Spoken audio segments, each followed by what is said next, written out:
Senate Bill 848 by Echols of the House and Raider of the Senate, an act relating to opioid drugs. Leader Echols, you're recognized. Thank you, Mr. Speaker. This is an agreed bill by pain patient advocates and the Oklahoma Medical Association, adding in some help for consistent pain patients dealing with opioid drugs. Move adoption. Yield for questions. Leader Virgin, you're recognized for a question on the CCR. Thank you, Mr. Speaker. Representative, can you go into a little bit more detail on what it will do for those chronic pain patients? Because I think we've all heard from them on some problems that they're having with the existing law.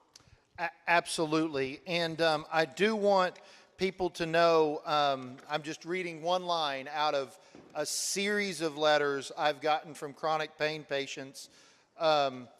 This line just is, this is to encourage you to keep fighting for what's right. And what they're talking about is passing this bill. It will do a series of things. It lowers some reporting requirements on them. It makes them stop having to go in every 6 months, or it moves it to every 6 months as opposed to every month. What it does is it starts to understand in a global way. It's a very complicated bill, it's lots of sections, but in a global way, it starts to point out our opioid crisis is not our chronic pain patients. That's not our chronic, and I think we are uniform in this body. This isn't a bipartisan issue.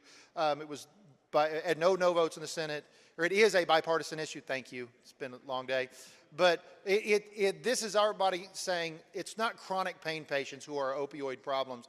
Our problems with opioids are people that are at risk for initial diagnosis and then aren't chronic pain management patients, but then continue on after they shouldn't be on it anymore, more of the acute pain. And what we're really trying to do, Leader Virgin, is make it easier on those chronic pain patients.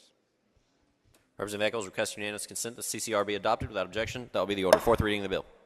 Senate Bill 848 by Echols of the House and Raider of the Senate, an act relating to opioid drugs. Representative Echols moves final passage of the bill. Will there be debate? Seeing no debate, the question before the House, shall the bill pass? Clerk will activate the machine. Sergeant announce a roll call in the halls. Roll call is now in progress. Declare the vote. 88 ayes, 0 nay. Have received a majority of those elected to and constituting the House. I declare the bill to have passed.